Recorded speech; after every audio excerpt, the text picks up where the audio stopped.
রাজধানীতে ১ নভেম্বর থেকে নির্ধারিত ভাড়ায় সিএনজি অটোরিকশা চালানোর নির্দেশ বাস্তবায়ন নিয়ে সংশয়ে যাত্রীরা। ওনারা এমনভাবে সিন্ডিকেট করে রাখে, ভাড়া যেটা বলবে সবাই একই, যার কাছে যেমন পায় আর কি। আমরা পাবলিকরা জিম্মি হয়ে গেছি। যানজট নিরসন, অতিরিক্ত টাকা জমা নেওয়া ও পুলিশি হয়রানি বন্ধের দাবি চালকদের। সমস্যা আমরাও যদি মালিক চাপ দিতে আমরা জাতির উপর চাপ দিতে হবে, মিটার ছাড়া চালাতে হবে। এই মিটার নতুন বাড়াইছে ৯০০ টাকা নেওয়ার কথা, যদি এখান থেকে জমা আবার বাড়ায় তাহলে আমাকে তাহলে চলা যাবে না। নতুন হারে ভাড়া কার্যকর করতে রাস্তায় থাকবে ভ্রাম্যমাণ আদালত। নভেম্বর ১ তারিখে বিআরটি এর নির্বাহী ম্যাজিস্ট্রেট থাকবে ৬ জন, জেলা প্রশাসনের পক্ষ থেকে আরো কয়েকজন নির্বাহী ম্যাজিস্ট্রেট যাতে দেওয়া হয়, তাদের পক্ষ থেকে একটা ভ্রাম্যমাণ আদালত পরিচালনা করা। দেখছিলেন সময়ের বিশেষ শিরোনাম। রাত ১১টার সময়ের সঙ্গে আছে আমি আসাদ আজিম এবং আমি কামরুজ্জামান মামুন। এবার অন্যান্য শীর্ষ সংবাদ। শমশের মবিন পদত্যাগ করায় বিএনপির কোনো ক্ষতি হবে না, মন্তব্য ফখরুলের।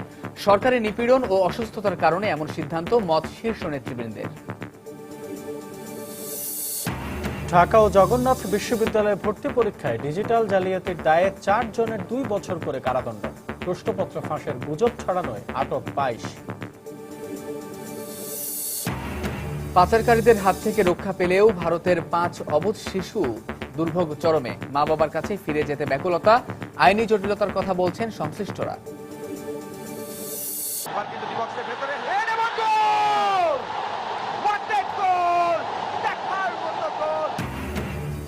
এবং শেখ কামাল আন্তর্জাতিক ক্লাব কাপের শিরোপা জিতল চট্টগ্রাম আবাহনী।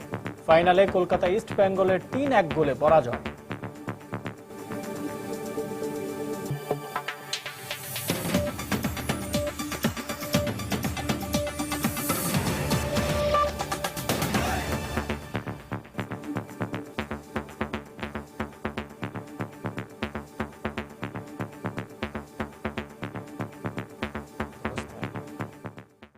শমশের মবিন চৌধুরীর আকস্মিক দল থেকে পদত্যাগের ঘোষণায় হতবাক হয়ে পড়েছে বিএনপি।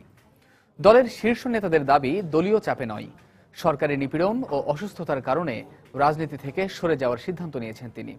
তবে সুস্থ হয়ে শমশের মবিন আবারও দলে ফিরবেন বলেও আশাবাদ ব্যক্ত করেছেন তারা। সালাউদ্দিন সুমনের রিপোর্ট। ৫ জানুয়ারির নির্বাচনের পর বিএনপি নেতৃত্বাধীন ২০ দলীয় জোট ২ দফায় আন্দোলন গড়ে তুললেও নানা কারণে তা ব্যর্থ হয়। এরপর সাম্প্রতিক সময়ে রাজপথের কোনো আন্দোলনে না থাকলেও দল গোছানোর পাশাপাশি দাবি আদায়ে বিদেশি শক্তিগুলোকে কাজে লাগানোর দিকে মনোযোগ দেয় বিএনপি। বিদেশি বিভিন্ন সংস্থা ও কূটনীতিকদের সঙ্গে যোগাযোগের ক্ষেত্রে গুরুত্বপূর্ণ ভূমিকা পালন করে আসছিলেন দলের ভাইস চেয়ারম্যান শমশের মবিন চৌধুরী। কিন্তু অসুস্থতার কারণ দেখে বুধবার রাতে দলের ভারপ্রাপ্ত মহাসচিবের মাধ্যমে চেয়ারপারসন বেগম খালেদা জিয়া বরাবর দল থেকে পদত্যাগের চিঠি দেন তিনি। হঠাৎ তার এমন সিদ্ধান্তে অনেকটাই হতবাক বিএনপির নীতি নির্ধারণী পর্যায়ের নেতারা। আমি বলবো এটা অপ্রত্যাশিত। এই পদত্যাগের আগে আমরা কেউ কোনো প্রকার আজ করতে পারি নাই যে উনি পদত্যাগ করবেন। এ নিয়ে গুজব বা বিভিন্ন রকম যে কথাবার্তা হচ্ছে অত্যন্ত দুর্ভাগ্যজনক। এটা তার সম্পূর্ণ ব্যক্তিগত ব্যাপার। শমশের মবিন চৌধুরীর পদত্যাগে দলীয় কোনো চাপ ছিল না বলে জানান দলের শীর্ষ নেতারা। কোনো কিছু এমন রাজনৈতিক অনিশ্চয়তা বর্তমানে নাই বা দলের ভিতরে এমন কোনো অস্থিরতা নাই যার কারণে কেউ দল থেকে পদত্যাগ করতে পারেন। তার বাঁ চোখটা না ডান চোখটা ফুলে গেছে, অথচ তাকে বিদেশে যাওয়ার জন্য তার পাসপোর্টটা পর্যন্ত আটকিয়ে রেখেছে। তো স্বাভাবিকভাবে তার মতো একজন লোক রাজনীতির প্রতি তার বিতৃষ্ণা এসে গেছে। স্বাস্থ্যগত সমস্যা দূর হলে তিনি আবারও বিএনপির রাজনীতিতে ফিরে আসবেন বলেও আশাবাদ এই নেতাদের। আমরা আশা করব যে ওনার স্বাস্থ্য ভালো হলে উনি আবার দেশের এবং জনগণের সেবায় ওনার যে রাজনৈতিক দল, ওনার মনের কাছে যে রাজনৈতিক দল জাতীয়তাবাদী দলে পুনরায় যোগ দেবেন। উনি একটা দায়িত্বশীল রাজনৈতিক নেতা। উনি তো যখন তার দায়িত্ব পালনের সক্ষম মনে করবেন, অবশ্যই উনি যদি রাজনীতিতে ফিরে আসবেন। শমশের মবিনের পদত্যাগের ঘোষণা দল পুনর্গঠনে কোনো প্রভাব ফেলবে না বলেও মন্তব্য শীর্ষ নেতাদের। এটা একটা সাধারণ মন্তব্য। সালাউদ্দিন সুমন, সময় সংবাদ, ঢাকা। বিএনপির ভাইস চেয়ারম্যান শমশের মবিন চৌধুরীর পদত্যাগে দলের কোনো ক্ষতি হবে না বলে মন্তব্য করেছেন ভারপ্রাপ্ত মহাসচিব মির্জা ফখরুল ইসলাম আলমগীর। দুপুরে সিলেটে সাংবাদিকদের তিনি কথা বলেন। এর আগে দুপুরে 12:30টার দিকে সিলেট ওসমানী আন্তর্জাতিক বিমানবন্দরে পৌঁছান মির্জা ফখরুল।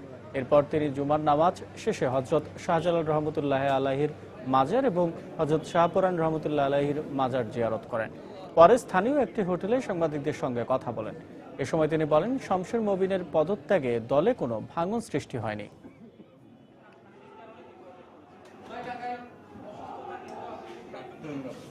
পররাষ্ট্রমন্ত্রীরা রয়েছেন, সুতরাং বিএনপি আপনার এই দেশের সবচেয়ে স্বাভাবিকভাবে উনি ব্যক্তিগতভাবে যেতে পারেন। তো সেখানে আপনার বিএনপির মধ্যে বহু লোক আছে যারা এই কাজগুলো করেছেন, করছেন এবং ভবিষ্যতে করবেন। দলের ক্ষতি একজন মানুষ চলে গেলে খুব বেশি একটা হয় না, এবং আমরা মনে করি যে এই ধরনের, উনি তো এখন স্বাস্থ্যগত কারণে চলে গেলে তো কারো কিছু করার নেই। দেশের বিরুদ্ধে ষড়যন্ত্রের কারণে শমশের মবিন চৌধুরীর মতো অনেক নেতা বিএনপি ত্যাগ করবেন বলে মন্তব্য করেছেন আওয়ামী লীগ নেতারা। বিকেলে রাজধানীর বঙ্গবন্ধু এভিনিউয়ে কৃষক লীগ আয়োজিত জনসভায় তারাই মন্তব্য করেন। এ সময় বিএনপি চেয়ারপারসন বেগম খালেদা জিয়ার দেশে ফেরা নিয়েও সংশয় প্রকাশ করেন তারা। অফিস নিয়োগ করে লন্ডনে বসে বিদেশি হত্যা করে সরকারের পতন ঘটাতে চান, উল্টা হয়ে দাঁড়িয়েছে। এখন আপনার দলের মধ্যেই ভাঙন শুরু হয়ে গেছে। মির্জা ফখরুল সাহেব, শমশের মোমেন চৌধুরী একা হবে না, বহু শমশের মোমেন চৌধুরী আপনার দলের মধ্যে আছে যারা সন্ত্রাসী নাশকতা ষড়যন্ত্রের বিরুদ্ধে তাদের মানসিকতা প্রকাশ করে অচিরেই দল ত্যাগ করবে। সেদিন আর বেশি দূরে না, আপনারা দেখুন। এই বিএনপি যত বেশি জনতার বিরুদ্ধে, দেশের বিরুদ্ধে ষড়যন্ত্র করবে, তত বেশি তার ক্ষতিগ্রস্ত হবে এবং এই বিএনপি ভেঙে খান খান হবে। খালেদা জিয়া আজকে লন্ডনে তার ছেলের হাতে বন্দী কিনা আমি জানি না। খালেদা জিয়া এখন নিজের ইচ্ছায় সিদ্ধান্ত নিতে পারছেন কিনা। বেগম জিয়া, বিএনপি নেতৃত্বকে বলবো, দেশে আসেন, সামনে লড়াই করেন, আমরা সামনাসামনি লড়াইকে বিশ্বাস করি, কিন্তু পিছন থেকে চক্রান্ত করবেন না, ফল ভালো হবে না। খুব দ্রুত তদন্ত শেষে বিদেশি হত্যা এবং হোসেনি দালানে বোমা হামলার সঙ্গে জড়িতদের তথ্য প্রকাশ করা হবে বলে জানিয়েছেন স্বরাষ্ট্রমন্ত্রী আসাদুজ্জামান খান কামাল। সন্ধ্যায় সুপ্রিম কোর্ট বার অ্যাসোসিয়েশন মিলনায়তনে সার্ক কালচারাল সোসাইটি আয়োজিত এক অনুষ্ঠানে বক্তব্য রাখেন তিনি। এটা একটা দেশীয় এবং আন্তর্জাতিক ষড়যন্ত্র, যার ফসল এটা।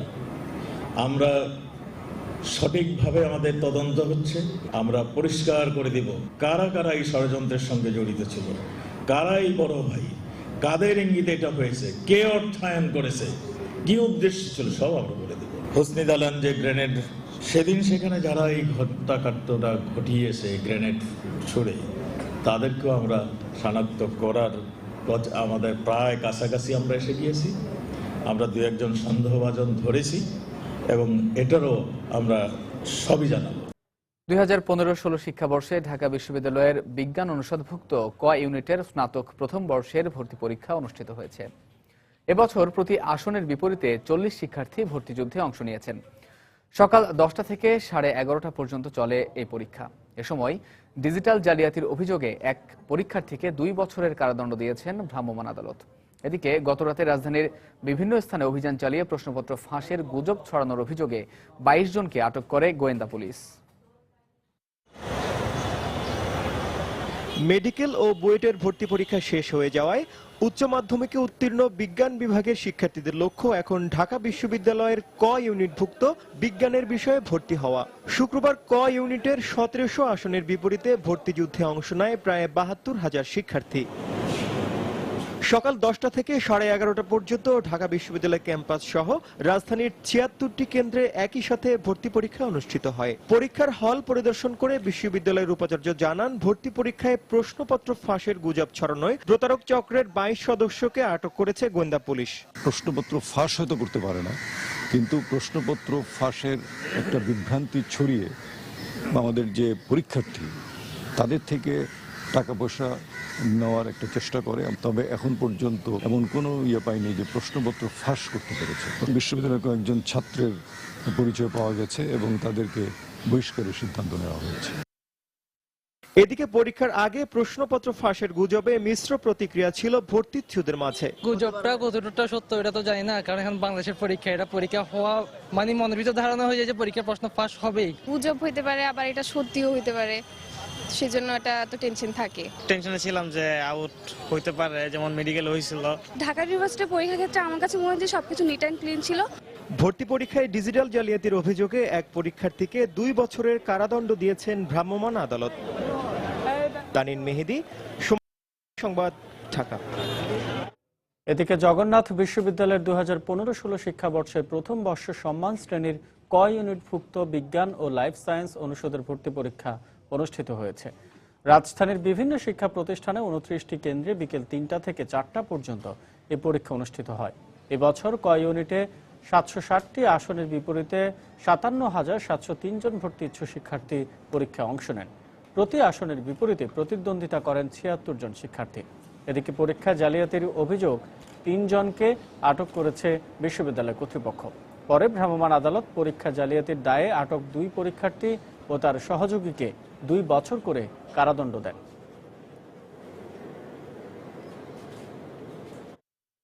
রাজধানীতে 1 নভেম্বর থেকে নতুন করে নির্ধারিত ভাড়ায় চালাতে হবে সিএনজি অটোরিকশা। ভাড়া প্রথম 2 কিলোমিটার 40 টাকা ও পরবর্তী প্রতি কিলোমিটার 12 টাকা করে। তবে গণপরিবহনের সংকট থাকায় সরকারি নির্দেশ বাস্তবায়ন নিয়ে সংশয়ে যাত্রী ও প্রাইভেট অটোরিকশা মালিকরা। অন্যদিকে চালকদের দাবি যানজট নিরসন, অতিরিক্ত টাকা জমা নেওয়া ও পুলিশি হয়রানি বন্ধ করা প্রয়োজন। বিআরটিএ জানিয়েছে পর্যাপ্ত সংখ্যক ভ্রাম্যমাণ আদালত থাকবে রাজধানীর সড়কগুলোতে। রিপোর্ট মিজানুর রহমান কবিরের। রাজধানী ঢাকায় বিআরটিএ অনুমোদন দিয়েছে মাত্র 13,000 সিএনজি অটোরিকশার। ব্যক্তি মালিকানা ও আশপাশের শহর থেকে এসে চলে আরও 1004 গাড়ি। 2002 সালের আগে 35,000 বেবি ট্যাক্সি চলাচল করলেও পরবর্তীতে সিএনজি অটোরিকশার সংখ্যা 13,000-এই সীমাবদ্ধ রাখে কর্তৃপক্ষ। ফলে গণপরিবহন সংকটকে পুঁজি করেই সিএনজি অটোরিকশার চালক ও মালিকরা অতিরিক্ত ভাড়ার ফাঁদে ফেলেন যাত্রীদের। তাড়াহুড়ার মধ্যে আমাদের বাধ্য হই, আমরা এই সমস্ত ইনাদের কথা মানতে বাধ্য হই। ওনারা এমনভাবে সিন্ডিকেট করে রাখে, ভাড়া যেটা বলবে সবাই একই, যার কাছে যেমন পায় আর কি। আমরা পাবলিকরা জিম্মি হয়ে গেছি। আজকের গাড়ি সংকটের কারণে কিন্তু যাত্রীরা রাস্তায় হয়রানি হচ্ছে আর তারা অধিক মুনাফা লাভ করতেছে। চালকদের দুশ্চিন্তা, যানজট আর পুলিশি হয়রানি নিয়ে। এছাড়া মালিক পক্ষের 900 টাকা জমা নেওয়ার নিয়ম মানা নিয়েও শঙ্কিত তারা। সমস্যা আমরাও যদি মালিক চাপ দিতে, আমরা যাত্রীর উপর চাপ দিতে হবে, মিটার ছাড়া চালাতে হবে। যানজটটা বেশির কারণে মিটার তো অনেক বিল পড়ে। মিটারবিহীন অটোরিকশা চলাচলে বিআরটিএর নিষেধাজ্ঞায় বিপাকে পড়েছেন ব্যক্তিগত হিসেবে নিবন্ধন নেওয়া পরিবহনের চালক ও মালিকরা। হাইকোর্টের নির্দেশনা আছে আমাদের গাড়িগুলো চলার জন্য। এই গাড়িগুলো মিটারে ভাড়া মারে কিনা, চুক্তিতে ভাড়া মারে কিনা, এটা আমরা রাস্তায় থাকবো আমাদের গাড়িগুলো কোয়ারি করার জন্য। অন্যদিকে নতুন হারে ভাড়া ও জমার বিধান কার্যকর করতে বিআরটিএ সচেষ্ট বলে দাবি প্রতিষ্ঠানটির চেয়ারম্যানের। নভেম্বর 1 তারিখে বিআরটিএর নির্বাহী ম্যাজিস্ট্রেট থাকবে 6 জন। জেলা প্রশাসনের পক্ষ থেকে আরো কয়েকজন নির্বাহী ম্যাজিস্ট্রেট যাতে দেওয়া হয়, তাদের পক্ষ থেকে যেন একটা ভ্রাম্যমাণ আদালত পরিচালনা করা। মিজানুর রহমান কবির, সময় সংবাদ, ঢাকা। রাত 11টার সময় আরো থাকছে। এমপিও ভুক্তির দাবিতে মাধ্যমিক শিক্ষা প্রতিষ্ঠানের শিক্ষক কর্মচারীদের আমরণ অনশন, দাবি আদায় না হওয়া পর্যন্ত চালিয়ে যাওয়ার ঘোষণা। শেখ কামাল আন্তর্জাতিক ক্লাব কাপের খবর। শেখ কামাল ক্লাব কাপের শিরোপা জিতল চট্টগ্রাম আবাহনী। তীব্র উত্তেজনাপূর্ণ ফাইনালে কলকাতার ইস্ট বেঙ্গলকে 3-1 গোলে হারিয়েছে স্বাগতিকরা। প্রথমবারের মতো আন্তর্জাতিক কোনো আসরের ফাইনালে চট্টগ্রাম আবাহনী। প্রিয় দলকে সমর্থন দিতে তাই কানায় কানায় পরিপূর্ণ হয়ে ওঠে এম এ আজিজ স্টেডিয়াম। তবে 11 মিনিটেই স্বাগতিক দর্শকদের হতাশ করে অভিনব গোলে লিড পায় ইস্ট বেঙ্গল। এর পরপরই গোল পরিশোধে মরিয়া হয়ে ওঠে চট্টগ্রাম আবাহনী। প্রথমার্ধের শেষ পাশি বাজার আগে মিথুনের ক্রস আর কিংসলের দুর্দান্ত হেড 2-এর জাদুতে ম্যাচের সমতা ফেরায় এমিলিরা। বিরতির পর আরও আক্রমণাত্মক হয়ে ওঠে চট্টগ্রাম আবাহনী। 54 মিনিটে কিংসলের দ্বিতীয় গোলে 2-1-এ এগিয়ে যায় শফিকুল ইসলাম মালিকের দল। এর মাত্র 3 মিনিট পর আবারও আনন্দে নেচে ওঠে স্বাগতিক সমর্থকরা। হেমন্ত ভিনসেন্টের গোলে 3-1-এ লিড পায় চট্টগ্রাম আবাহনী। ম্যাচের শেষ থেকে কিছুটা চাপ সৃষ্টি করলেও গোল করতে পারেনি ইস্ট বেঙ্গল। ফলে প্রথম আন্তর্জাতিক আসরেই শিরোপা জিতে বাজিমাত করে চট্টগ্রাম আবাহনী।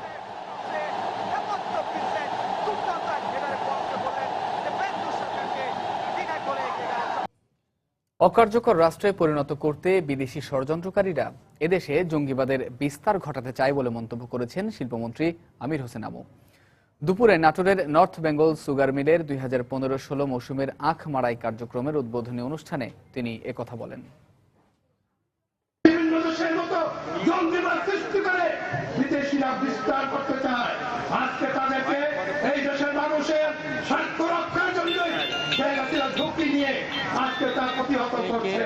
যে ষড়যন্ত্রের মধ্যে উত্তরণ ঘটেছে, মহান রব্বুল আলামিন আমাদের সহায় বলে এটা সম্ভব হচ্ছে। শেখ হাসিনা যখন সরকার গঠন করে তখনই এই দেশের মানুষের ভাগ্যের উন্নয়ন হয়, তখনই এই দেশের সর্বক্ষেত্রে উন্নয়নের অগ্রযাত্রা হয়, আন্তর্জাতিকভাবে আমরা স্বীকৃতি পাই এবং আমরা পুরস্কৃত হই। বর্তমান সরকারের আন্তরিক প্রচেষ্টায় দেশের শিক্ষা ও স্বাস্থ্য খাত সহ সব ক্ষেত্রে বৈপ্লবিক পরিবর্তন এসেছে বলে মন্তব্য করেছেন খাদ্যমন্ত্রী অ্যাডভোকেট কামরুল ইসলাম। বিকেলে রাজধানীর বকশীবাজারে এক অনুষ্ঠানে বক্তব্য রাখেন তিনি। একটা বৈপ্লবিক পরিবর্তন এসেছে আমরা বাংলাদেশের নাগরিক বলে বাংলাদেশের জন্য। আজকে বাংলা লেখাপড়া হচ্ছে, আজকে ইউনানি চিকিৎসার অনেক অনেক পরিবর্তন হয়েছে, অনেক অনেক উন্নতি হয়েছে।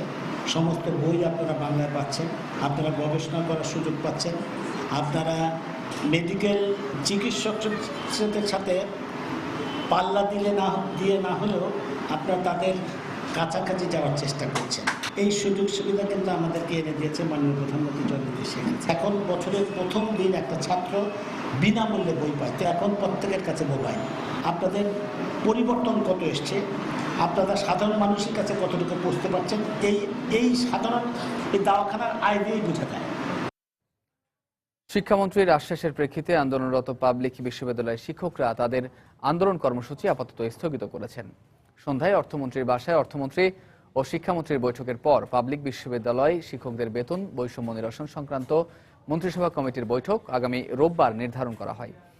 এরপর শিক্ষক নেতৃবৃন্দ শিক্ষামন্ত্রীর সঙ্গে সাক্ষাৎ করে তাদের আন্দোলন কর্মসূচি আপাতত স্থগিতের ঘোষণা দেন। এই দাবির ব্যাপারে আমাদের সরকার ইতিবাচক দৃষ্টিভঙ্গি নিয়ে আমরা আগাচ্ছি এবং আমরা কিভাবে এই দাবিটা বাস্তবায়ন করা যায় কিংবা এটার একটা সন্তোষজনক সমাধান দেওয়া যায়, বলবো বরং এটাই বেশি মোর অ্যাপ্রোপ্রিয়েট, যে একটা সন্তোষজনক সমাধান দেওয়া যেখানে আমাদের শিক্ষকদের মর্যাদা, তাদের সম্মান এবং তাদের যে অবস্থান সেটা যেন সর্বোচ্চ অবস্থানে থাকে। আমাদের দাবি যে ন্যায্য এবং সরকার যে নীতিগতভাবে এই বিষয়গুলোকে অ্যাড্রেস করার জন্য রাজি, মাননীয় প্রধানমন্ত্রী সহ মাননীয় মন্ত্রী মহোদয় প্রধানমন্ত্রীর সাথে কথা বলেছেন, সেটি আমাদেরকে অবহিত করেছেন। সেই বিষয়ে আমরা মোটামুটি এই পর্যায়ে আজকের আলোচনা শেষে আমরা মনে করি আমাদের একটা সম্মানজনক এবং সন্তোষজনক সমাধানের দিকে বিষয়টি অগ্রসর হচ্ছে। স্বীকৃতি পাওয়া সব শিক্ষা প্রতিষ্ঠান এমপিও ভুক্তির দাবিতে জাতীয় প্রেস ক্লাবের সামনে আমরণ অনশন করছেন নন এমপিও শিক্ষা প্রতিষ্ঠানের শিক্ষক কর্মচারীরা। জাতীয় প্রেস ক্লাবের সামনে বিভিন্ন স্লোগান সহ ব্যানার ফেস্টুন নিয়ে দেশের বিভিন্ন প্রান্ত থেকে আসা শিক্ষকরা সকাল 10টায় আমরণ অনশন শুরু করেন। এ সময় তারা বলেন, দীর্ঘদিন ধরে আন্দোলন করলেও দাবি পূরণে কোনো উদ্যোগ নেয়নি সরকার। সবশেষ 2013 সালে আন্দোলনে নেমেছিলেন নন এমপিওভুক্ত শিক্ষা প্রতিষ্ঠানের শিক্ষকরা।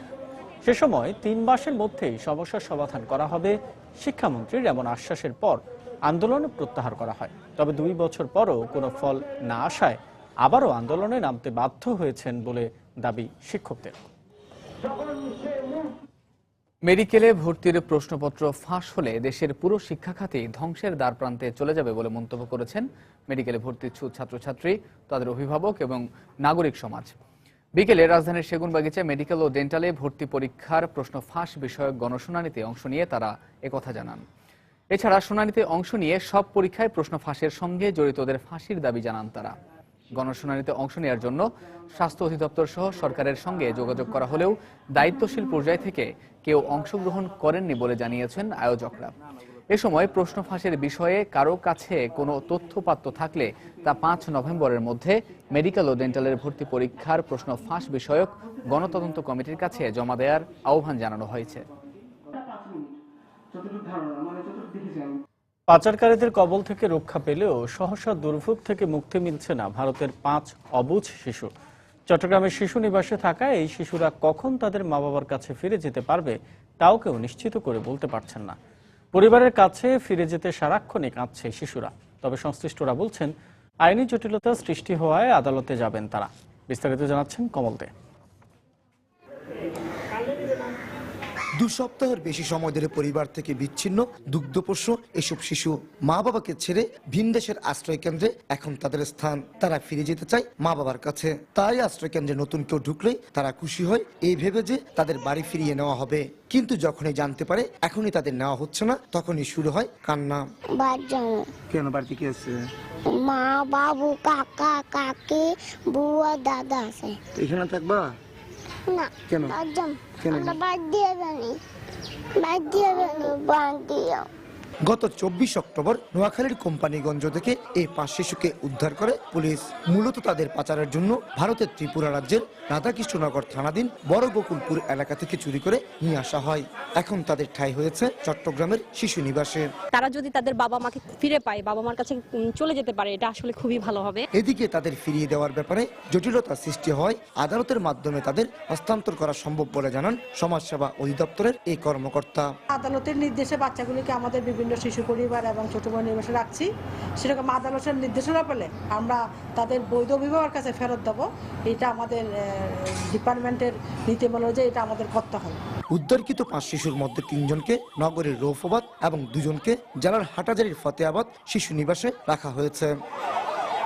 কমল দে, সময় সংবাদ, চট্টগ্রাম। সমন্বয়হীনতাকে ঢাকার 2 সিটির সমস্যা সমাধানের প্রধান অন্তরায় হিসেবে মন্তব্য করেছেন ঢাকার 2 মেয়র। আর জাতীয় সংসদের স্পিকার ডক্টর শিরীন শারমিন চৌধুরী সমন্বিত কর্তৃপক্ষ গড়ে তুলে ঢাকাকে সবুজ ও বসবাসযোগ্য করে গড়ে তুলতে তাদের পরামর্শ দিয়েছেন।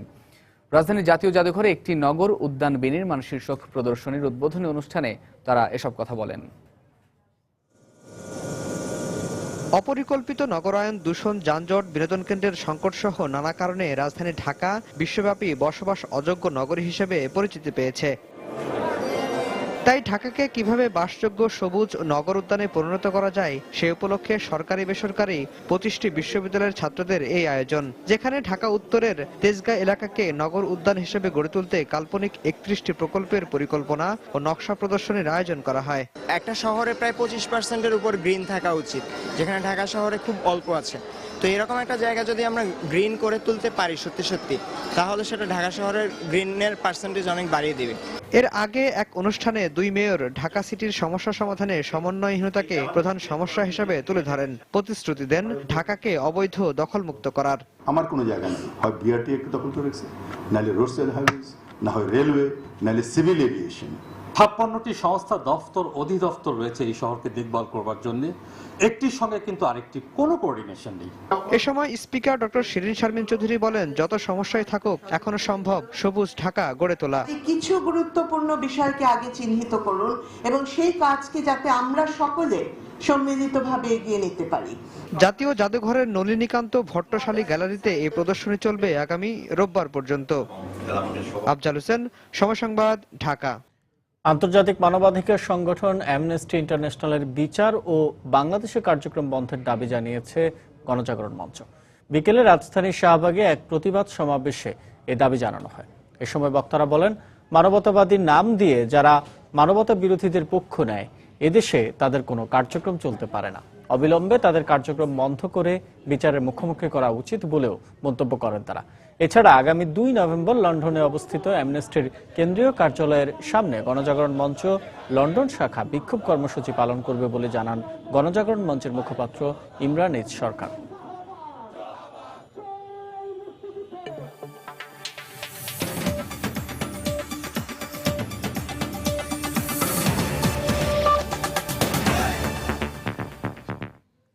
সিরিয়ায় আইএস মোকাবেলায় অনধিক 50 জনের একটি বিশেষ বাহিনী মোতায়েনের সিদ্ধান্ত নিয়েছেন মার্কিন প্রেসিডেন্ট বারাক ওবামা।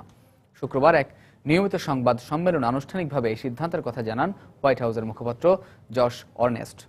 তিনি বলেন, বিশেষ এই বাহিনীটি সিরিয়ার উত্তরাঞ্চলে কুর্দি অধ্যুষিত এলাকায় আসাদ বিরোধী মধ্যপন্থী বিদ্রোহীদেরকে আইএসের বিরুদ্ধে লড়াইয়ে বিভিন্ন ধরনের কৌশলগত পরামর্শ এবং সহায়তা দেবে। এদিকে সিরিয়ার সংকট সমাধানে অস্ট্রিয়ার রাজধানী ভিয়েনায় আয়োজিত বিশ্ব শক্তিগুলোর আলোচনায় আগামী 4 থেকে 6 মাসের মধ্যে সিরিয়ায় যুদ্ধবিরতির বিষয়ে আলোচনা হয়েছে বলে কূটনৈতিক সূত্রের বরাত দিয়ে জানিয়েছে বার্তা সংস্থা এপি। এর আগে এই আলোচনার মধ্যেই শুক্রবার সিরিয়ার রাজধানী দামেস্কের অদূরে দৌমা শহরে সরকারি বাহিনীর বিমান হামলায় নিহত হয়েছেন অন্তত 47 জন এবং আহত হন শতাধিক।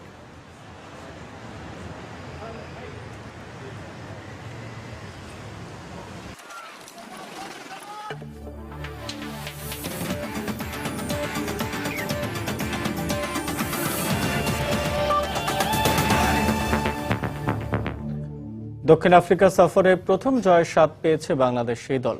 গুয়াটেং এর বিপক্ষে 2 উইকেটে জয় পেয়েছে সৌম্য লিটনরা।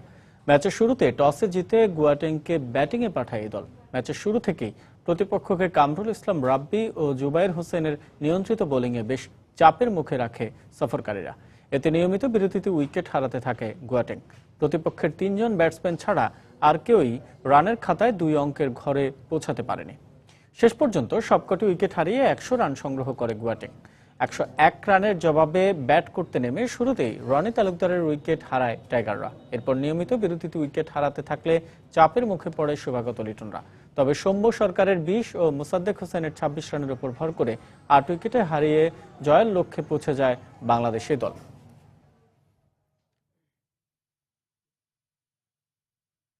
দর্শক, রাত 11টার সময় এ পর্যায়ে শীর্ষ সংবাদগুলো জানিয়ে দিচ্ছি আরো একবার।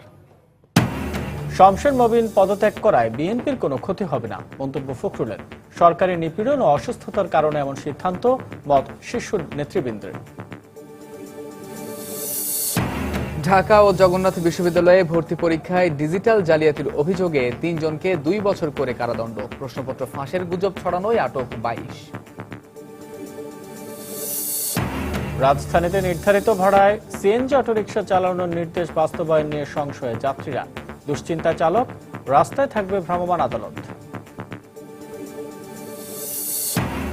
পাচারকারীদের হাত থেকে রক্ষা পেলেও ভারতের 5 অবুঝ শিশুর দুর্ভোগ চরমে। মা বাবার কাছে ফিরে যেতে ব্যাকুলতা, আইনি জটিলতার কথা বলছেন সংশ্লিষ্টরা।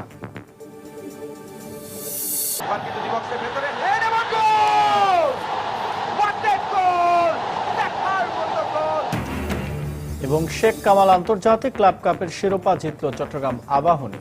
ফাইনালে কলকাতা ইস্ট বেঙ্গলের 3-1 গোলে পরাজয়।